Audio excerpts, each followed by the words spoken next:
एक और बड़ी खबर देहरादून से है, जहां पर मुख्यमंत्री ने अधिकारियों को दिए निर्देश। विकास विजन का प्रस्ताव तैयार करने के निर्देश दिए हैं। बेहतर कार्य करने वाले अधिकारी पुरस्कृत भी होंगे। तो खबर देहरादून से है, जहां पर मुख्यमंत्री ने अधिकारियों को निर्देश दिए हैं। विकास विजन का प्रस्ताव तैयार करने के निर्देश दिए हैं। बेहतर कार्य करने वाले अधिकारियों को पुरस्कार देने की भी बात कही गई है।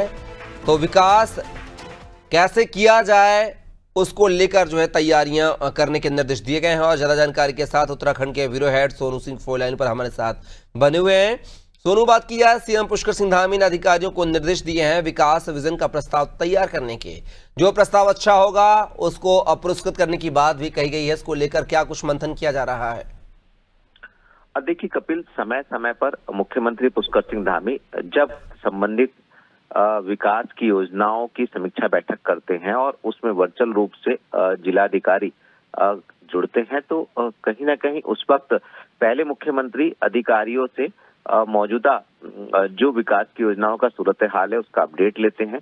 फिर मुख्यमंत्री चर्चा करते हैं और उसके बाद महत्वपूर्ण दिशा निर्देश देते हैं। उसी परिप्रेक्ष्य में आप मुख्यमंत्री के निर्देशों को देख सकते हैं। मुख्यमंत्री ने सभी जिलों के जिलाधिकारी को दिशा निर्देश दिए हैं कि 5-5 विकास से संबंधित जो है वो नवाचार से संबंधित जो प्रस्ताव हैं वो तैयार कर भेजें। और ये भी जो अधिकारी हैं वो इस बात का भी ख्याल रखें कि साल 2047 तक उत्तराखंड के विकास का विजन आखिर कैसा होगा, किस तरह से इसको धरातल पर उतारा जाएगा, इस पर का भी ख्याल रखेंगे। और इसके अलावा इन तमाम प्रस्तावों में जो नवाचार से संबंधित 5-5 प्रस्तावों को मुख्यमंत्री ने अधिकारियों को, खासतौर से जिलाधिकारी को देने के लिए कहा है। ऐसे बेहतर प्रस्ताव, ऐसी बेहतर योजना का प्रारूप तैयार करने वाले अधिकारियों को सरकार उनको पुरस्कृत करेगी। मतलब हम ये समझ सकते हैं कि जो अधिकारी विकास की योजनाओं में गंभीरता से, तत्परता से कार्य करेंगे, ऐसे अधिकारियों की सरकार सराहना करेगी, उनकी पीठ थपथपाएगी और उनको प्रोत्साहित करेगी। और इसका संदेश अन्य अधिकारियों को प्रेरणा के तौर पर भी दिया जाएगा। तो कहीं ना कहीं सरकार जो है विकास के प्रति गंभीर है और यही वजह है कि सरकार के मुखिया ने जिलाधिकारी को ये दिशा निर्देश दिए हैं। अब ये देखना होगा कि अलग अलग जनपदों की जो भौगोलिक परिस्थितियां हैं, अलग अलग जनपदों की जो जनप्रतिनिधियों की और क्षेत्रीय लोगों की मांग के अनुरूप विकास की योजनाएं हैं, अलग अलग क्षेत्रों के जो विकास के कार्य हैं, इन इससे संबंधित जो जिलाधिकारी हैं वो कब तक और किस तरह से एक अच्छा प्रस्ताव तैयार कर शासन को भेजेंगे और उसके बाद उसको इम्प्लीमेंटेशन का उनके पास क्या रोड मैप होगा, इसको लेकर के जब ये शासन में पहुंचेगा प्रस्ताव और शासन में इस पर अध्ययन होगा और उसके बाद फिर मुख्यमंत्री के संज्ञान में लाया जाएगा। उसके बाद अच्छा कार्य करने वाले अधिकारियों को प्रोत्साहित भी किया जाएगा, उनको पुरस्कार भी दिया जाएगा, उनको सम्मानित किया जाएगा। तो ऐसे में ये माना जा रहा है कि बार बार मुख्यमंत्री सार्वजनिक मंचों से इस बात को बयां करते हैं कि उत्तराखंड को देश के अन्य राज्यों की तरह जो है वो अग्रणी राज्य बनाना है और विकास के नए आयाम उत्तराखंड में स्थापित करने हैं।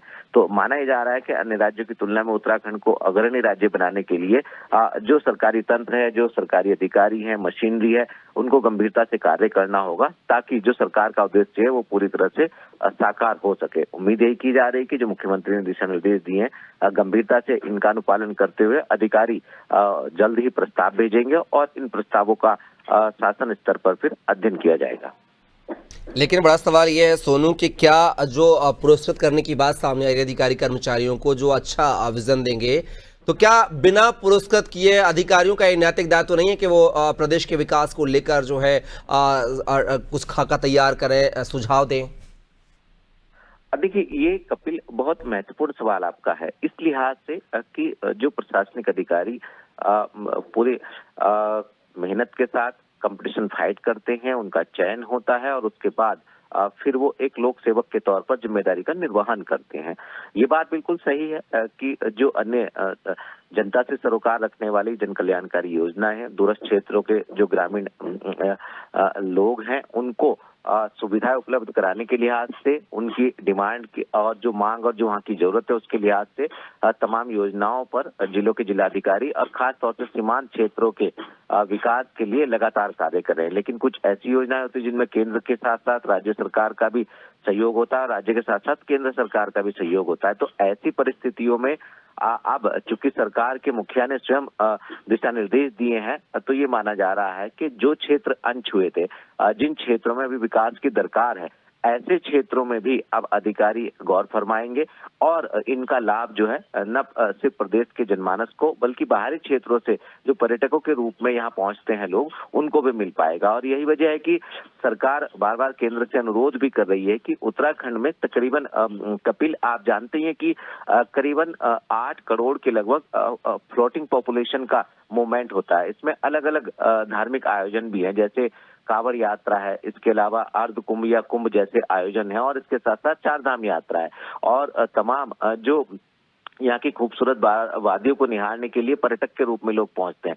अगर इन सभी की आप कैलकुलेशन करेंगे तो करीबन जो सरकार के आंकड़े हैं वो 8 करोड़ के लगभग बैठते हैं और ऐसे में इसके अनुरूप ही इंफ्रास्ट्रक्चर डेवलप करने की कवायद में सरकार जुटी है। हालांकि ये थोड़ा सा चैलेंजिंग हो सकता है, तो इसी को ध्यान में रखते हुए मुख्यमंत्री समय समय पर अधिकारियों के साथ समीक्षा बैठक करते हैं और दिशा निर्देश देते हैं। और एक बार फिर मुख्यमंत्री ने सरकार के विजन को बताते हुए विकास का एक प्रारूप तैयार कर प्रस्ताव देने को कहा है और उम्मीद ये की जा रही है कि इस प्रस्ताव से कहीं ना कहीं जो अनछुए क्षेत्र हैं, पहलू हैं, उन पर सरकार फोकस करेगी, अधिकारी जो हैं इन पर कार्य करेंगे और जो योजनाएं चल रही हैं उनका लाभ तो जिलाधिकारी पहुंचा ही रहे हैं। समय समय पर मुख्यमंत्री ने पहले भी दिशा निर्देश दिए हैं कि ग्रामीण क्षेत्रों में चौपाल आयोजित करें। प्रत्येक सोमवार को जनपद के जो अधिकारी हैं, जिलाधिकारी, वो जनता दरबार लगाएं और लोगों की फरियाद सुने।